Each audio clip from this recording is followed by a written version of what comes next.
Bonjour à tous. Alors, un prochain rendez-vous qui est donné, un prochain rendez-vous que je vous propose aussi aujourd'hui, donc sur la plateforme Qaraya Dar, et qui va parler, et puis on va parler cette fois-ci encore d'une thématique qui a un rapport avec la psychologie du travail ou alors la psychologie des relations. Et donc, j'ai choisi aujourd'hui, toujours dans la continuité, de vous parler de l'effet Pygmalion. Alors, je ne sais pas si vous avez déjà entendu parler de l'effet Pygmalion, si vous savez un peu de quoi il s'agit. De toutes les façons, on va essayer ensemble, bien sûr, d'en parler et bien sûr, au fait d'en discuter. Voilà. Alors donc, je remercierai jamais assez mes amis et mes collègues qui sont bien évidemment en fait derrière l'organisation, le gros travail d'organisation, surtout que maintenant on est quand même une belle brochette d'experts qui interviennent sur cette jolie plateforme. Donc, merci encore à Badr Boulek, à Anabira, Salahdine et puis à tous ceux bien sûr qui interviennent, en fait, mes collègues, mes amis qui interviennent aussi avec moi sur cette plateforme. Alors donc aujourd'hui, voilà, donc on va parler de l'effet Pygmalion, donc comme je disais, et surtout l'impact de l'effet Pygmalion sur la productivité. Voilà. Alors donc, vous avez tous, durant votre petite enfance, peut-être bien, ou alors certains parmi vous, vous avez certainement vécu une expérience comme celle-ci. Je vais essayer un peu de vous raconter. C'est un peu, vous étiez élève ou alors étudiant dans une classe et vous aviez des problèmes ou alors vous aviez de la difficulté à assimiler un cours bien particulier, ou alors vous aviez bien sûr de la difficulté à pouvoir être bien dans un cours, ou alors à développer les compétences dans ce cours-là. Alors donc, qu'est-ce qui s'est passé? C'est que vous aviez un professeur à l'époque qui, lui, quand il vous parlait, il essayait tout le temps de vous dire qu'il vous évalue ou alors qu'il vous juge de façon positive. Ça veut dire qu'il essayait tout le temps de transmettre, l'idée à vous selon laquelle, comme quoi que vous êtes bien, comme quoi que qu'il est fier de vous, comme quoi que vous faites un très bon travail et que éventuellement, en fait, voilà, c'est-à-dire il est très content de vous. Et systématiquement, parce que cet enseignant-là, il avait ce type de comportement et d'attitude avec vous, ben dans cette matière, vous étiez bon. Vos résultats dans cette matière, ils étaient améliorés. Justement, parce que cette personne-là, parce qu'elle vous témoignait, bien évidemment, en fait, voilà, elle vous témoignait, bien évidemment, en fait, de la confiance. Elle vous donnait des évaluations positives. Elle ne vous jugeait pas. Et puis, je disais que parce que cette personne, elle vous donnait un jugement qui est positif, un jugement qui était systématiquement, en fait, intéressant. Excusez-moi.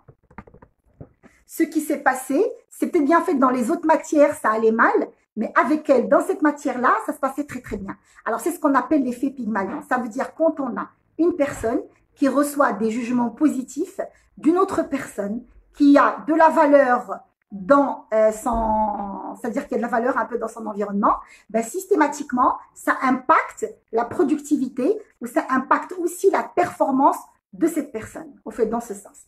Voilà. Et donc, c'est ça, éventuellement, l'effet Pygmalion. Alors, c'est une théorie selon laquelle une personne améliore sa performance à partir de la simple perception renvoyée par ses pairs, par son manager ou par les personnes, bien évidemment, qui, dans son environnement, ils ont une valeur émotionnelle chez elles. Voilà. C'est ça, l'effet Pygmalion.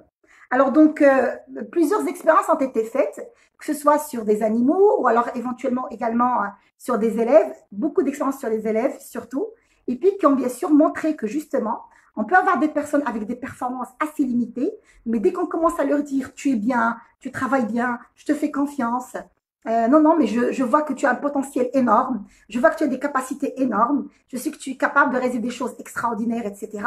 Dès qu'on a ce type de communication ou ce type de feedback, c'est-à-dire accordé à ces personnes-là, leur performance, elle, s'améliore systématiquement. Et puis l'inverse, vous avez certainement toujours vécu ça, avec des gens qui vous disent, eh bien, en fait, toi, tu es tout le temps en retard, toi, tu es tout le temps en retard, tout le temps en retard. Ben, quand tu as un rendez-vous avec lui, forcément, tu fais tout pour ne pas être en retard, tu finis par être en retard avec lui. C'est-à-dire que tu ne l'es pas avec les autres en principe. C'est-à-dire que tu arrives à être à l'heure avec tout le monde, tu arrives bien sûr à être bien éventuellement avec tout le monde, mais dès que avec lui, Dès que c'est avec lui, ça va très mal. C'est-à-dire, puis tu te dis, mais je ne sais pas pourquoi c'est avec lui que ça marche mal. Alors que d'habitude, ça va très bien avec les autres. Ben oui, c'est l'effet Pygmalion. Parce que systématiquement, parce qu'il pense ça de vous, parce qu'il est convaincu que vous êtes comme ça, ben vous lui donnez raison. Et du coup, inconsciemment, vous-même, vous développez un comportement qui est en synchronisation avec ce qu'il pense de vous. Et donc, vous lui donnez raison, tout simplement. S'il pensait du bien sur vous, vous alliez lui donner raison. Mais comme il ne pense pas du bien de vous, ben, systématiquement, vous lui donnez raison. C'est systématique. Donc, c'est ce qu'on appelle en sociologie, en sociopsychologie, l'effet Pygmalion. Maintenant, comment est-ce que les managers dans le management, ils pourraient utiliser l'effet Pygmalion pour augmenter la productivité? Donc, c'est ça la question. Et donc, on va essayer ensemble de répondre à cette problématique à partir, bien sûr, de ce live d'aujourd'hui. Voilà. Merci Faisal et puis merci pour tous vos... Salut Touria, donc je vois que tu es là, mon ami. Salut Nisrine. Voilà, donc merci pour votre fidélité. Alors, donc, une vision positive de vos capacités, c'est un aspect très, très important éventuellement. Parce que cette vision positive de vos capacités, elle va systématiquement stimuler le positif en vous. Et vous allez développer une performance positive. C'est extraordinaire. Si un peu tout le monde... Et donc là, les parents peuvent le faire avec leurs enfants, les amoureux avec bien sûr les personnes qu'ils aiment, au fait, les managers avec leurs collaborateurs. Ça pourrait être aussi une façon de se comporter dans la vie un peu en général avec tous ceux bien évidemment qui sont en contact avec nous. Voilà. Donc, leur témoigner une perception positive sur eux, même quand elle n'est pas réelle, même quand on ne la voit pas. C'est pas un peu leur mentir, pas du tout, mais c'est stimuler le positif en eux. Et donc, systématiquement, en fait, n'hésitez pas à leur dire, hein, à témoigner une perception positive, même si vous ne la voyez pas, cette perception positive, parce que vous êtes un peu en train de les accompagner sur le long terme ou sur éventuellement le moyen terme. Et vous allez voir que avec le vécu avec vous, ben, ces personnes, elles vont être performantes avec vous sur un levier bien délimité. Voilà. Alors donc, le manager, c'est-à-dire vecteur de l'effet Pygmalion en entreprise. Ce qu'il faut retenir de cette très belle théorie psychologique, c'est que éventuellement, quand on est manager, si le manager véhicule une image de performance éventuellement chez un collaborateur, ben, ce dernier, éventuellement, en fait, à ses yeux, il va faire en sorte d'être un peu au fait de répondre aux attentes de ce manager, tout simplement. S'il commence éventuellement à lui donner tout le temps des perceptions positives et tout le temps éventuellement à lui communiquer bien évidemment en fait des idées positives sur lui en disant oui je te connais, je sais que tu es capable de le faire, je sais que tu n'es pas comme ça, je sais que tu es plutôt comme ça, tu es ce genre ou ce type, etc. Ben, systématiquement cette personne-là, elle va stimuler ça, elle va finir par être comme ça. Et du coup là, le manager serait un bon transformateur. Il serait en train de transformer ses collaborateurs. C'est un feeling qui est juste extraordinaire. Et vous pouvez qu'on peut transformer les gens en nourrissant leurs émotions. C'est extraordinaire. Et on peut aussi transformer les gens en programmant leur cerveau. Maintenant, quand j'ai quelqu'un qui est en face, qui me fait confiance, qui m'aime bien et qui est attaché à moi et qui franchement me fait vraiment confiance. Et cette personne qui me fait confiance, moi je la regarde droit dans les yeux à chaque fois et je lui dis, je sais que tu es capable de faire ça. Je sais que tu as tel talent. Je sais que tu as tel potentiel. Je sais que tu as telle capacité et telle compétence. Elle me croit. Et en me croyant, elle finit par développer la performance, celle que je lui dis qu'elle a.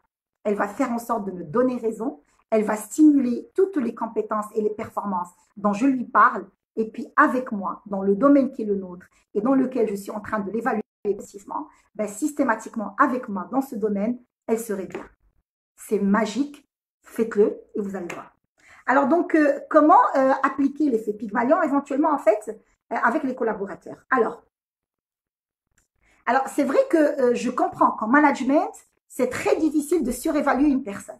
Les managers, ils ont tendance parfois, hein, pour ne pas dire tout le temps, à évaluer les collègues, si ce n'est d'une façon un peu dévalorisante, malheureusement, mais c'est plutôt au moins à leur juste valeur, en leur disant, écoute, toi, tu es bien en cela, mais tu n'es pas bien en cela. Voilà. Il se dit, moi, je veux être plutôt, je veux être correct, je veux être loyal avec lui, je veux lui donner les vérités, lui dire les vérités comme ça d'un seul jet, et donc je préfère ne pas lui mentir. Et du coup, moi, quand je lui parle, je vais bien sûr lui dire, écoute, t'es bon en là, t'es pas bon en cela. Voilà, je préfère un peu être crash avec lui. Oui, je comprends. Je comprends le souci managériel derrière. Mais en même temps, qu'est-ce que tu changerais en lui en étant avec lui dans cette attitude que toi, tu pourrais te dire nommer une attitude, voilà, c'est-à-dire véridique avec lui. Qu'est-ce que tu vas, euh, qu'est-ce que tu vas créer? Qu'est-ce que tu vas pouvoir éventuellement en fait transformer en lui? Rien. Bon, maintenant tu lui dis tu n'es pas bien en cela, ou alors tu es nul dans cette façon de faire, ou alors tu n'es pas bon en faisant cela. Ok, tu lui dis ça. Bon, maintenant et après, qu'est-ce que tu gagnes? Et après, qu'est-ce que tu transformes en lui? Et après, qu'est-ce que tu crées chez lui? Est-ce que tu crées chez lui de la frustration? Est-ce que tu crées chez lui de la déception? Ou est-ce que ton but est celui de l'encourager, de le motiver et surtout de le potentialiser? Parce que si le rôle du manager est celui de potentialiser éventuellement son collaborateur, il aura une approche, ce qu'on appelle nous, le développement des compétences individuelles ou l'accompagnement pour le développement des compétences individuelles. On ne peut pas accompagner pour développer les compétences individuelles avec je ne sais pas, avec des discours qui sont négatifs ou alors qui sont destructeurs. Bon, maintenant, oui, on évalue les gens en disant t'es comme ça ou t'es pas comme ça. Bon, and so what? Qu'est-ce qu'on va gagner après en disant à mon collègue que tu es comme ça et que ça fait 2 ans que je lui dis, que ça fait 6 mois que je lui dis? Bon, j'ai bien vu que ça donnait rien. J'ai bien vu quand je lui disais qu'il était comme ça, quand je donnais ces 4 vérités, j'ai vu que ça le frustrait, j'ai vu que ça le tirait vers le bas, j'ai vu que ça le mettait en situation d'échec ou de difficulté. Maintenant, qu'est-ce que je peux faire? Qu'est-ce que je peux changer dans mon attitude vis-à-vis de lui, dans mon comportement vis-à-vis de lui et dans ma communication avec lui et qui pourrait systématiquement, peut-être bien, le stimuler, le motiver et le pousser éventuellement en fait à donner le meilleur de lui-même et peut-être pourquoi pas à être la personne que je vois ou que j'ai envie de voir, tout simplement. Et du coup, il faut absolument que les managers travaillent sur leur discours quand ils sont avec les collaborateurs pour créer une vraie dynamique de montée en compétences. Et éventuellement, quand ils sont en train de s'adresser à leurs collaborateurs, ça devrait se faire, mais avec, voilà, c'est-à-dire en faisant une évaluation positive de leur performance. Même elle n'est pas exagérée, je ne demande pas à exagérer, mais que les mots choisis, pardon, qu'elle soit une évaluation positive, tout simplement, constructive et positive, mais dans laquelle on ouvre toujours le chantier sur une performance qu'il a peut-être bien et que moi je la vois et que je suis sûre qu'il saurait la développer. Et du coup, il va commencer à voir ce que moi je vois, il va commencer à travailler sur ce que moi je vois et il saura développer ce que moi je vois. C'est pour ça qu'on a tous dans notre vie rencontré un parrain dans notre vie. Ça veut dire une personne qui croyait en nous, une personne qui croyait en nous, une personne qui nous potentialisait, une personne qui nous adressait une communication positive. Et c'est grâce à cette personne qu'on a été dans les meilleures versions de nous-mêmes. C'est un peu ce qu'on demande aujourd'hui aux managers, c'est d'être les managers coach en entreprise et bien évidemment, en étant les managers coach en entreprise, qu'ils puissent, voilà, c'est-à-dire développer les compétences finalement en adoptant un comportement, une attitude positive avec le collaborateur. Voilà. Alors donc, encore est-il, le manque de charisme d'un collaborateur risque aussi de le placer d'office dans la case out, éventuellement, par rapport aussi à ses managers et dans l'entreprise. Ça, on l'oublie pas. C'est-à-dire, il ne faut pas tout mettre sur le compte, bien sûr, du manager. Alors, beaucoup de collaborateurs, ils n'ont pas le charisme qu'il faut. Vous voyez ce que je veux dire? C'est-à-dire qu'ils sont effacés, ils ont une estime de soi qui est à la baisse, ils doutent d'eux, ils n'ont pas confiance en eux. Et puis, systématiquement, quand ils sentent, bien sûr, aussi, ils agissent en agissement, bien sûr, dans l'entreprise. Voilà, c'est-à-dire, on voit qu'il a plein de potentiel.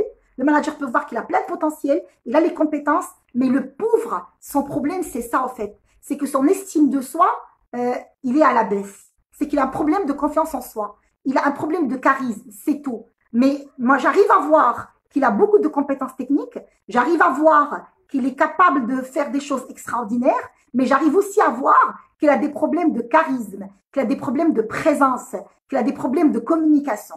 Et que le pauvre, il a ses problèmes de confiance en soi et d'estime de soi. Ce dont il a besoin, c'est un petit push. Franchement, un petit push pour booster la confiance en soi, pour booster l'estime de soi. Et dès que l'estime de soi, il est touché, il est nourri, tout ressort. Et donc, voilà, c'est-à-dire toutes ces compétences cachées, toutes ces compétences qu'on n'a jamais eu l'occasion de voir, elles commencent bien évidemment en fait à se voir et on commence bien sûr tous à les voir. Et donc, c'est un peu ça. Et ça, on le rencontre tous dans nos vies en entreprise, certainement. C'est-à-dire, on rencontre des gens qui ont une compétence énorme, qui sont sortant de grandes écoles, qui sont bombardés de diplômes, et que s'il a un peu les diplômes qu'il a, c'est que certainement, il a les compétences requises et qu'il mérite éventuellement sa place en entreprise. Il n'y a pas de doute. Mais que dans son histoire de vie, ou alors dans son vie éventuellement, son estime de soi, elle a été challengée plusieurs fois, et bien sûr, ce challenge, il a laissé des résidus qui étaient quand même négatifs sur cette personne. Ou alors, il y a en fait des soucis de confiance en soi qui, bien évidemment, aussi émanent de certaines complications ou alors certaines expériences humaines ou personnelles. Attention. Bon, j'espère que je n'ai pas créé de dégâts. Voilà, qui émanent de certaines expériences humaines éventuellement et personnelles, et que ces expériences-là, quand elles étaient bien sûr, voilà, c'est-à-dire elles ont laissé des séquelles négatives. Et donc, le rôle du manager dans ce cas, il a bien compris, c'est uniquement aider cette personne à booster sa confiance en elle, tout simplement. Et du coup, il va commencer à lui témoigner, ou alors à lui donner, bien sûr, des phrases positives, constructives, à lui montrer qu'il a confiance en lui, à lui montrer qu'il... Voilà, c'est-à-dire qu'il a foi en lui et qu'il a foi en ses compétences. Et systématiquement, qu'est-ce qu'il va commencer à faire? Il va commencer à booster la confiance de l'autre. Et donc, il va un peu être le miroir de cette personne. Et en étant le miroir de cette personne, il va lui montrer la personne qu'il a envie d'être. Il lui montre la personne qu'il a envie que lui, il soit, que cette personne soit. Et donc, dès que je vois que tu reflètes un miroir de moi, c'est mon miroir. Tu es mon miroir.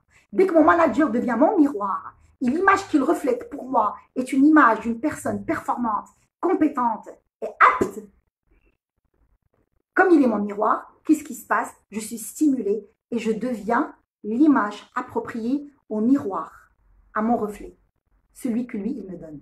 C'est extraordinaire. Et donc là, ben, il a fait en sorte de transformer cette personne. Il a réellement contribué à la transformation de cette personne. C'est extraordinaire. Alors, donc, bon, maintenant, c'est systématique. Voilà, donc, les gens, moi, j'ai toujours dit, les gens qui sont forts, leur rôle est élever ceux qui les entourent.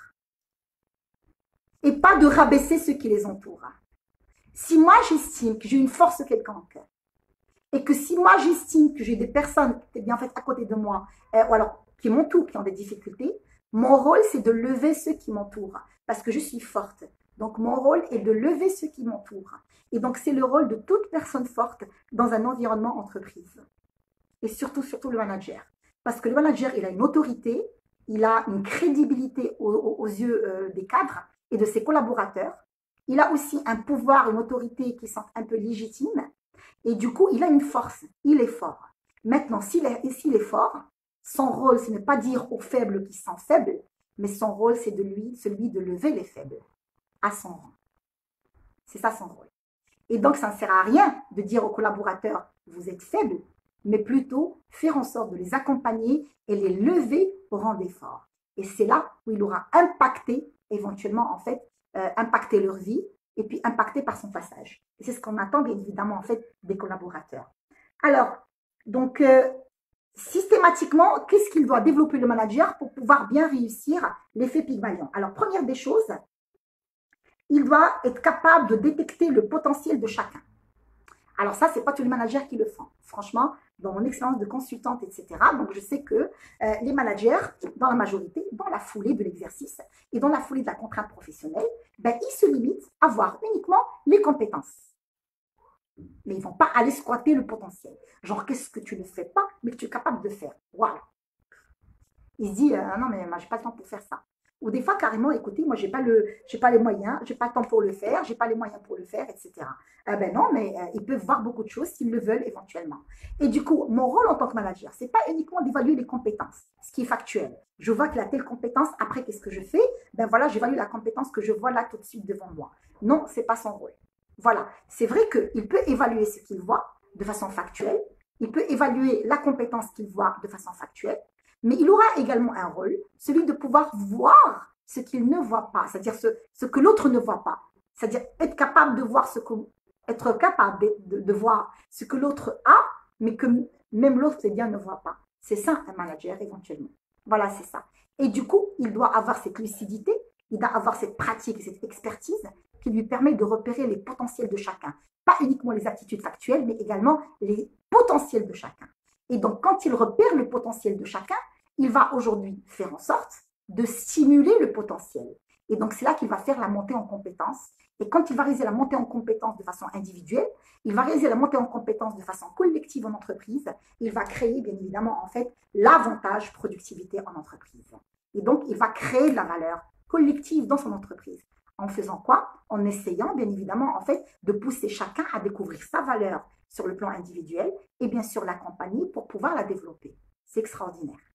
Alors donc, c'est un peu ça. Alors, il doit d'abord être capable de détecter le potentiel de chacun. Ben, comment est-ce qu'il va faire pour détecter le potentiel de chacun? C'est systématiquement, en fait, le challenger. Voilà, challenger les collaborateurs sur tes bienfaits des activités ou des actions qu'ils n'ont pas, bien sûr, l'habitude de faire. C'est un peu une façon pour lui un peu de voir qu'est-ce qu'ils sont capables de faire. Et donc, ne pas bien sûr les mettre uniquement sur les tâches pour lesquelles ils sont affectés de façon officielle et donc les faire intégrer dans le rang de la routine quotidienne en faisant et en répétant ce qu'ils ont toujours fait de façon encore répétitive, encore pour longtemps, mais faire en sorte à chaque fois de les challenger. Les challenger comment? En les mettant sur de nouvelles actions de temps à autre pour voir éventuellement quel potentiel ils ont. Alors, ça, d'une part. D'autre part, c'est d'essayer de trouver un point fort chez chacun. Bon, maintenant, il y a des managers, malheureusement, qui vont s'acharner à trouver le point faible chez n'importe qui de leurs collaborateurs. Tu dis, non, non, mais lui, il a ce point faible. Non, mais l'autre, non, non, mais lui, il a ce point faible. Mais lui, il a ce point... Bon, écoutez. En quoi ça vous avancerait de repérer les points faibles de vos collaborateurs? En quoi ça m'avance? Ok, j'ai un collaborateur avec moi, c'est bon, il n'y a pas de souci. Et puis, j'ai repéré qu'il a un point faible. Et je lui dis, non, mais toi, tu as tel point faible. Et après. Ah d'accord, je lui dis, hein, tu as ce point faible. Et ouais. En quoi ça m'avancerait de dire aux autres qui travaillent avec moi qu'ils ont un point faible? J'en ai rien à foutre, moi, des points faibles quand je travaille avec les gens. Moi, je suis intéressée par les points forts parce que je veux construire, je veux avancer, je veux développer les compétences, je veux créer de la valeur avec mon équipe. Et du coup, au lieu de m'acharner à zoomer sur les points faibles, à donc expliquer les points faibles encore et encore, et mettre des heures à lui expliquer ses points faibles, et à le faire convaincre qu'il a réellement ce point faible, je ferai l'inverse. Je vais zoomer sur le point fort qu'il ne voit pas. Et je vais passer des heures à le convaincre qu'il a ce point fort-là. Et je vais l'aider à mettre en pratique certaines expériences dans lesquelles il va devoir découvrir par lui-même ce point fort. Et je vais l'accompagner pour développer ce point fort.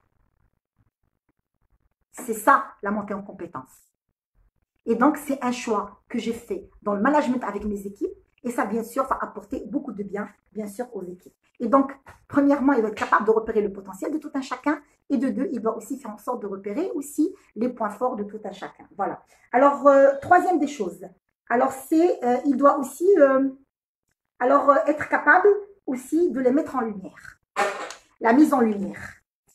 Alors, qu'est-ce qu'on veut dire par la mise en lumière? Ben, on sait très très bien en fait que malheureusement, il y a certains aussi managers dans l'entreprise que ça les dérangerait de mettre en lumière les autres. Parce qu'il partira du principe, quand je mets en lumière quelqu'un, je menace ma lumière. Voilà. Alors, des gens comme ça, qui sont tout le temps dans l'angoisse managériale et qui sont un peu dans cette panique managériale et qui n'ont pas confiance en elles, ne pourraient jamais être de très bons vecteurs du potentiel et de la compétence humaine. C'est dommage. Ils ne pourraient pas jouer ce rôle de vecteur de productivité ou alors de vecteur de bonnes énergies dans les équipes. Ce n'est pas possible. Alors, il devrait être aussi un manager qui n'a pas peur de mettre en lumière les autres. Il n'a pas peur de mettre en lumière les autres. Il n'a pas peur de les mettre en exergue. Et puis, il n'a pas peur éventuellement, en fait, c'est-à-dire de faire savoir qu'ils ont telle compétence ou alors telle éventuellement aptitude. Et du coup, il doit faire partie de ça. C'est celui qui ne se sent pas menacé quand il met en lumière les autres. Pourquoi? Parce qu'il devrait les applaudir devant tout le monde. Il devrait parler de ce potentiel et de cette compétence devant tout le monde. Il doit faire en sorte de les mettre en valeur devant tout le monde. Il devrait aussi leur faire croire que ce qu'ils croient sur eux est réel. Et donc le célébrer avec eux. Et c'est comme ça que le transfert émotionnel va réussir Et c'est comme ça que le résultat ou l'impact va se percevoir directement sur le collaborateur. Alors, vous voyez, hein, c'est franchement un manager qui s'inscrit, systématiquement s'inscrit dans la mission de transformer les autres, dans cette noble mission de transformer ses collaborateurs. Alors, donc, théoriquement, alors, quand il valorise par le regard positif, il va changer le comportement. Il va voir la productivité à la hausse, systématiquement. Dès qu'il va faire des remarques positives, il va changer le comportement de l'autre. Alors, dans mon expérience éventuellement de professeur, hein, c'est-à-dire de professeur à l'université, j'ai vécu ça de façon personnelle et individuelle. Alors, j'ai des étudiants, en fait, bon, moi j'interviens dans une école, éventuellement, en fait, dans une business school, mais également dans une école d'ingénieurs. Et donc, j'ai reçu des étudiants, en soi, hein, c'est-à-dire des étudiants qui, avec mes matières, parce que mes matières sont des matières éventuellement où il faut disserter, il faut en quelque sorte philosopher, il faut en quelque sorte avoir un langage éventuellement en fait, ou alors un apanage langagier assez riche et assez intéressant pour pouvoir éventuellement en fait pouvoir à chaque fois argumenter, à chaque fois analyser certains phénomènes, etc. Et qu'il faut aussi par la même occasion avoir une grande culture générale et donc franchement une confiance en soi hein, pour pouvoir être en mesure bien sûr de voilà d'analyser certains concepts. Et donc combien de fois voilà que bon moi je suis pas faite pour ce type bien sûr de matière. Voilà, les sciences humaines c'est pas mon fort. Moi je suis beaucoup mieux éventuellement dans tout ce qui est sciences exactes. Voilà pour faire des calculs ou là éventuellement faire des analyses éventuellement sur des tableaux etc. Mais bon commencer un peu à philosopher un concept ou alors à le mettre en valeur, ça c'est pas ma compétence et donc il décroche complètement. Il rentrait dans mon cours, ça va mal. Pas. Et après, aussi, ils s'auto-jugent. Leur niveau, bien sûr, de langue ou de communication, ils se disent non, mais j'ai pas le niveau. Alors, mon lexique est très, très faible. Voilà, c'est-à-dire mes aptitudes communicationnelles, elles laissent à désirer. Et du coup, c'est complètement des gens qui viennent avec plein de jugements, croyant éventuellement en début d'année. Je commence à tisser des liens. C'est-à-dire, je ne suis pas uniquement en train de donner le cours pour donner le cours, mais non, je fais en sorte que cette séance soit une séance de proximité, soit une séance de confort émotionnel, soit une séance ou alors une zone de confiance. Voilà, et pas uniquement une séance où je dois éventuellement donner un cours, peut-être bien fait pendant 2 heures ou pour 3 heures, et ça y est, bien sûr, terminer la séance et partir. Mais c'est plutôt, au fait, une séance où j'ai envie que leurs émotions soient bien. C'est franchement, ça c'est pour moi très important. Et donc, je fais en sorte, moi qui regarde le live aujourd'hui, certainement qui serait d'accord avec moi. Et donc, ce n'est pas une séance où, voilà, c'est une séance où il y aura des liens émotionnels qui sont tissés entre nous. Une séance où ils se sentent vraiment à l'aise, dans la confiance et dans le confort. Et du coup, dès que je donne la parole à un étudiant, et donc je le vois un peu gêné, des rigolades des autres, etc. Et donc, il dira une idée, des fois, en même pas 2 ou 3 mots, complètement assez éloigné, etc., de ce que, peut-être bien, en fait, j'attendais qu'il raconte. Mais je me vois en train de l'encourager en disant bravo, merci, je suis d'accord avec ton idée. Et puis, oui, je comprends, je suis complètement. Je pourrais prendre les 2 mots qu'il a dit, et puis moi, je vais essayer à ma manière de mieux analyser, éventuellement renforcer le concept. Et puis, tout le temps, en disant merci à vous. C'est grâce à vous, bien évidemment, qu'on a été mis sur cette piste de réflexion que je trouve très intéressante. Et là, l'étudiant, qu'est-ce qui se passe dans sa tête? Waouh! Alors, elle trouve que mon idée est intéressante. Elle trouve que je l'ai mis sur une piste de réflexion intéressante. Et puis, à chaque fois, peut-être bien, je vais avancer dans le cours. Et après, je vais aborder, peut-être bien, en fait, voilà, je vais aborder cette idée qui a été dite par lui. Et qu'est-ce que je fais? Là, en fait, j'y reviens. Et je dis, bah, comme a dit monsieur, voilà, merci, hein, comme a dit monsieur, tac. Et donc, lui, ils se sont à chaque fois interpellés sur le plan psychologique et affectif. Et donc, regardez, c'est mon idée. À chaque fois, il est en train de répéter mon idée et puis revenir à moi. Et là, qu'est-ce qu'il fait? Ben, il se sent à l'aise dans la séance. Hein? Il se sent dans la confiance dans la séance. Il est motivé pour cette séance. Et donc, j'éveille l'intérêt. J'éveille l'intérêt et je suis en train de lui dire, écoute, tu as des compétences dans les sciences humaines, mais tu n'es pas au courant, en fait. Tu as des compétences. Ben, regarde. Regarde ce que tu es capable de dire. Et donc, c'est systématique. Ça, je l'ai toujours vécu. Croyez-moi, c'est franchement un partage personnel et individuel. Moi, je vous dis, il y a plein d'étudiants à moi et d'ex-étudiants qui regardent mes lives. D'ailleurs, j'ai plein de feedback par la suite. Je vous remercie. Et puis, qui reviennent vers moi pour me dire, madame, c'est vrai. Donc, voilà. Donc, vous avez été, pour peu ou pour beaucoup, dans la transformation individuelle voilà, qu'on a engagée dans notre vie. Et Dieu merci. Alors, donc, c'est ça en fait. Et donc, on le voit, il commence à s'intéresser à la matière, il commence à s'intéresser bien sûr au concept, et puis il commence à parler dans la classe avec plus ou moins de confiance. Et par la suite, croyez-moi, j'en ai vu beaucoup qui étaient sur une filière et que par la suite, ils avaient complètement changé de filière pour aller vers des filières de sciences humaines. Et je les vois éventuellement dans des filières marketing, management, RH, etc. Voilà, ou alors sociologie du comportement même, etc. Ben voilà, donc carrément, ils ont défié. Bien évidemment, en fait, ils ont complètement dévié, hein, carrément dévié la trajectoire première. Ça, c'est la preuve qu'ils avaient ça en eux, qu'ils avaient ce potentiel en eux, qu'ils avaient des compétences en eux, mais qu'ils les dénigraient complètement. Ils les faisaient taire parce que, au fait, ils ne trouvaient pas de feedback éventuellement positif qui puisse les encourager à prendre soin de cette compétence latente en eux-mêmes. Et donc, ça, c'est le travail de toute personne qui, quelque part, que ce soit en management, que ce soit dans la formation, que ce soit dans la famille, que ce soit dans les amitiés, que ce soit dans l'amour, quelle que soit cette relation, quand vous sentez que vous êtes fort, faites en sorte de lever ceux qui vous entourent. C'est votre mission, c'est votre responsabilité. C'est pour ça que vous êtes fort. Vous n'êtes pas fort pour vous. Non, on n'est jamais fort pour nous. On est toujours fort pour les autres. Et c'est là où notre impact apparaît.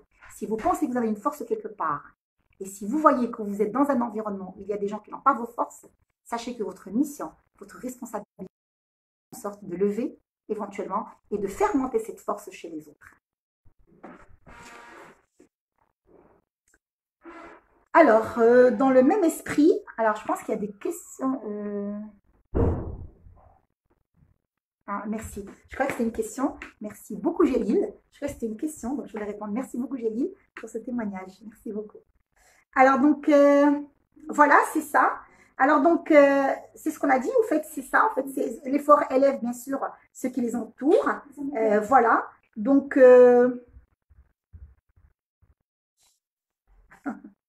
alors, Obama avait dit dans un discours anti-Trump, voilà, il avait dit, parce qu'un bon manager est un manager qui voit le meilleur en chacun de ses collaborateurs, même les outs, éventuellement, même les outs. Pour lui, c'est ça un bon manager. C'est-à-dire un bon manager, c'est celui qui voit les qualités chez tous ceux qu'il manage, même ceux qui pourraient être considérés comme out. Voilà. Merci Touria pour ce témoignage. Merci beaucoup, mon cher ami. Alors, c'est un discours anti-Trump. Hein. Bon, c'est très bien que Trump, dans sa perception des choses, il y a les in et les out, les forts et les faibles, les bons et les mauvais. C'est catégorique. Alors donc, Obama, dans un discours anti-Trump, il avait dit, au fait, un bon manager est celui, alors un bon manager est celui qui arrive à voir le meilleur chez tous ses collaborateurs, même ceux qui sont out. Voilà. S'il est out, c'est peut-être bien à cause de nous en tant que manager. Parce que nous, on n'a pas fait en sorte à le rendre in. C'est nous qui l'avons écarté. C'est peut-être bien nous qui l'avons écarté. C'est peut-être bien nous qui l'avons mis à l'écart. C'est peut-être bien nous qui l'avons bien sûr mis au mur. Et que peut-être bien, si on arrive, nous, à le reconsidérer différemment, à le regarder différemment, à le repêcher et le ramener, peut-être bien que ça va systématiquement créer, c'est-à-dire une différence. C'est un peu dans ce sens. Voilà. Donc, c'est ça, hein, c'est-à-dire c'est ça. Voilà, c'est-à-dire systématique, hein, voilà, c'est-à-dire d'un très bon manager. Voilà, un peu en général. Bon, maintenant, c'est vrai que ça paraît tellement facile que éventuellement certains managers, ils sont pas très convaincus. Parce que ça paraît tellement facile. Tu dis non, non, mais moi je vais commencer à lui dire non, non, mais ça va, tu es capable de faire ça, tu es bon, etc. Et puis ça va se faire. Eh ben oui, monsieur, croyez-moi, oui, vous pouvez faire la différence. Oui, ça paraît tellement facile, ça paraît tellement bête, j'ai envie de dire, que finalement personne n'y adhère et personne ne le fait. Eh ben voilà, le cas échéant, on a un peu des résultats comme ceux que vous voyez. Bon, maintenant, croyez à ce truc que vous trouvez tellement basique, tellement banal et tellement éventuellement sans sens, ben, essayez d'y croire, essayez d'adopter. Et puis, vous allez voir la transformation que ça pourrait créer. voilà, c'est un peu dans ce, voilà, c'est un peu dans ce sens. Alors donc,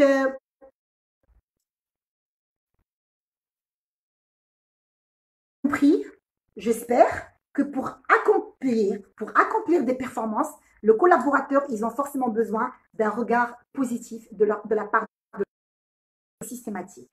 Alors donc, un niveau d'attente très élevé peut déclencher l'insécurité chez le collaborateur. Si on a un manager qui est en train de, quand même, de mettre un seuil d'attente assez surélevé, il peut créer, il peut créer la frustration chez, bien sûr, le collaborateur. Fais très, très attention. Tu peux créer l'insécurité chez lui. Quand tu commences à lui dire, bon, voilà, j'attends de toi que tu sois ici. Voilà. Et quand tu es en train de dire ici, tu es en train carrément de dessiner un niveau de performance assez pas ses ressources personnelles. Attention, oui pour l'effet Pygmalion, mais quand même un effet Pygmalion qui soit raisonnable. D'accord. Parlez-leur de choses que vous avez vues en eux. Je l'ai dit tout à l'heure. Il faut qu'ils soient capables de voir les points forts, le point fort du collaborateur. Ne leur parlez pas de choses que vous n'avez pas vues en eux. Parce que si vous leur parlez de choses que vous n'avez pas vues en eux, vous risqueriez de les mettre dans l'insécurité. Parce que tu es en train de lui dire que tu vois quelque chose en lui qu'il est capable de faire alors que toi-même tu ne le vois pas. Et donc, systématiquement, qu'est-ce qui se passe? Il se sent dans l'insécurité avec toi. Parce que tu le pousses dans la difficulté, tu le pousses dans l'échec. Ce n'est pas ce qu'il demandait. J'ai bien dit, il faut être capable de repérer son potentiel. Il faut être capable de repérer son point fort. Et puis, parlez-lui de ce point fort que vous, manager, vous avez vu, mais que lui, il n'a pas vu. Parce que vous l'avez vu, vous avez compris qu'il l'a, et donc vous êtes conscient qu'il a les ressources. Maintenant, vous l'aidez à le voir pour qu'il puisse le stimuler. Là, la démarche, elle est positive, elle est saine, elle est transformationnelle.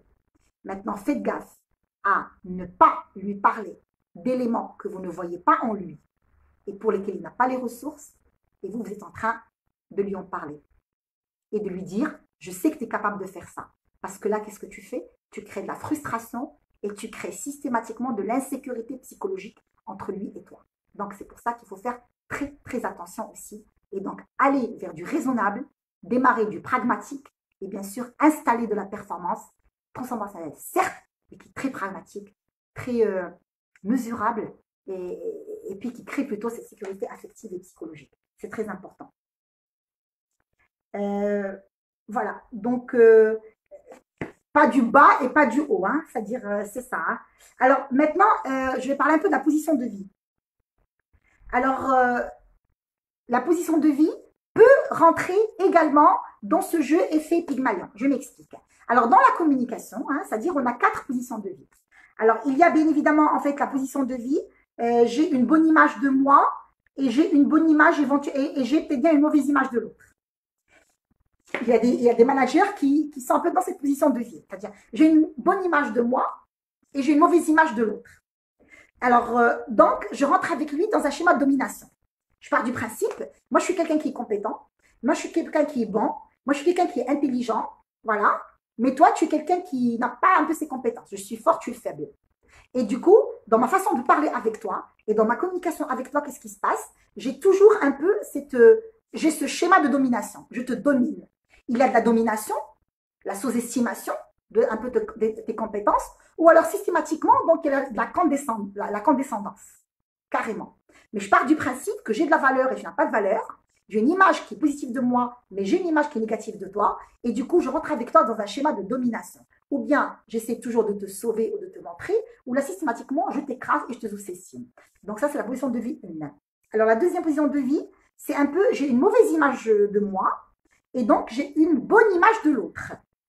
Alors donc, cette posture, elle est très fâcheuse pour le manager. Franchement, mal à l'aise, parce qu'elle fragilise, elle le fragilise pour occuper sa place.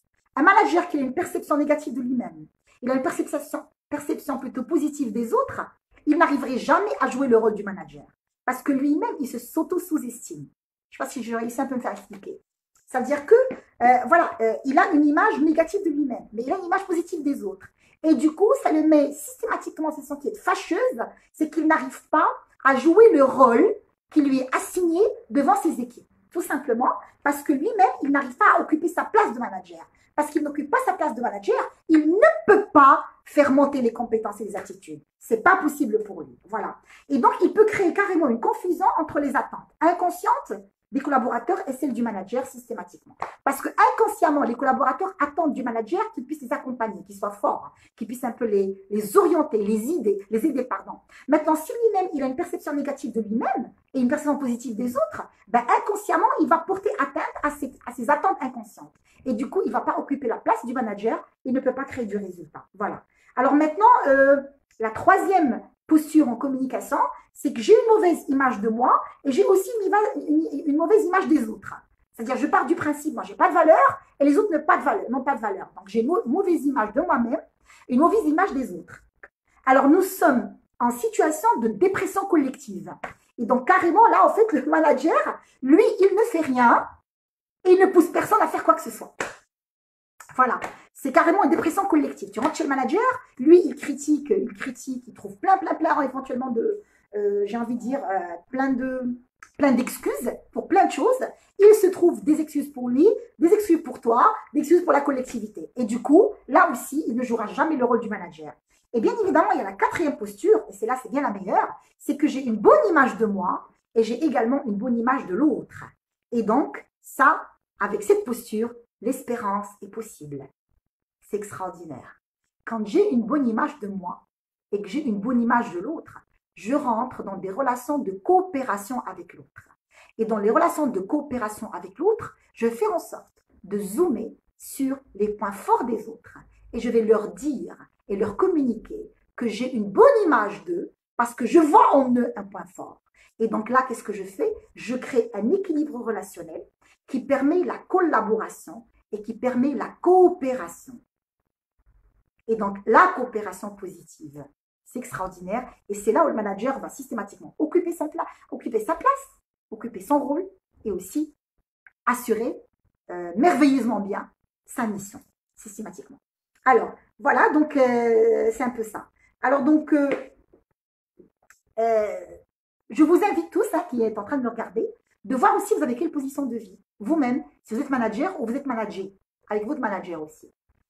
Bon, si vous êtes aussi dans la position de vie, j'ai une mauvaise image de moi et puis j'ai une bonne image de l'autre, c'est que systématiquement, vous mettez aussi en situation qui ne vous permet pas aussi de vous auto-potentialiser sur le plan individuel. Voilà, et donc si vous êtes aussi dans une position où, par exemple, j'ai pas de valeur, l'autre n'a pas de valeur, vous êtes systématiquement aussi en train d'intégrer un peu cette, j'ai envie de dire, cette énergie de dépression collective. Voilà. Ou alors, éventuellement, en fait, j'ai une bonne image de moi et j'ai pas une image des autres. Ça aussi, ça pourrait bien sûr vous fermer et faire en sorte que vous n'arriveriez plus à chaque fois vous découvrir et à chaque fois, bien sûr, faire appel au meilleur de vous-même. Et vous allez être coincé d'une seule version de vous, celle qui a fait de vous, à un moment donné, que vous êtes bien sûr perçu en tant qu'une personne bien ou alors efficace, mais que cette version-là, elle a été systématiquement challengée par la suite, et puis vous n'êtes plus dans cette posture, vous n'allez pas le voir parce que vous êtes resté coincé dans cette idée de vous, sur vous, qui a été bien évidemment en fait mise en place il y a longtemps. Voilà, et allez vers quand même des perceptions où vous êtes dans l'image de moi, enfin, faites le plus, le OK plus, ça veut dire que moi je suis OK plus et toi OK plus. Et donc c'est du OK plus. Donc j'ai une image positive de moi et j'ai une image positive de toi. Voilà. Donc c'est un peu ça. Alors donc l'effet Pygmalion, donc on l'a compris, je pense que voilà. Il est c'est un peu c'est ce qui fait en sorte, comme j'ai dit, de nous permettre systématiquement de dire qu'on arrive à régénérer de la valeur dans nos entourages. Et puis aujourd'hui, je dirais toujours, vous qui me regardez dans ce live aujourd'hui, qualité, si vous pensez que vous avez un pouvoir, si vous pensez que vous avez réussi à développer de belles choses en vous-même, et si vous pensez que vous êtes entouré par des gens qui ne vous ressemblent pas, ou alors par des personnes qui n'ont pas été capables de faire stimuler, j'ai envie de dire, les mêmes forces que vous avez fait, alors il est en votre devoir, votre responsabilité d'aider les autres à se lever au même rang que le vôtre. C'est votre mission, c'est votre responsabilité.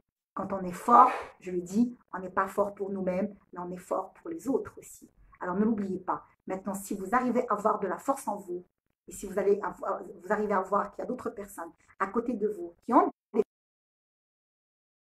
qui n'arrivent pas bien évidemment à pouvoir percevoir les forces qu'ils ont de façon positive, prenez la responsabilité de les aider, prenez la responsabilité de les voir en leur disant que je suis en train de voir ça en toi. Prenez quand même éventuellement en fait la peine de leur témoigner ça, de leur communiquer par votre non-verbal.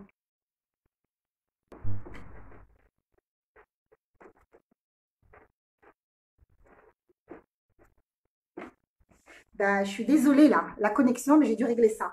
Alors j'étais en train de conclure. Alors j'étais en train de dire, si vous pensez que vous avez une force, si vous voyez que vous avez une force en vous, alors dites-vous bien que c'est votre mission éventuellement en fait de pouvoir aider les autres à se lever et bien sûr de déployer et le verbal et le non-verbal et l'accompagnement éventuellement pour aider ceux qui sont à côté de vous aussi à développer bien sûr leur potentiel. Voilà, ça fera de vous des personnes heureuses et vous allez être dans des relations qui sont créatives, ressourçantes et intéressantes. Je vous remercie encore pour l'attention que vous avez accordée à mon live, pour votre fidélité éventuellement et pour votre présence à toutes et à tous. Je remercie mes amis, Hanan Aliwa en l'occurrence, Touria qui est là et puis d'autres que je n'arrive pas à voir. Merci Khalil, merci à tous qui êtes là pour vos encouragements et aussi pour votre présence si chaleureuse. Je ressens éventuellement en fait les ondes que vous me transmettez tous et je vous donne rendez-vous samedi prochain sur la même plateforme à la même heure. Merci encore et à la prochaine. Au revoir.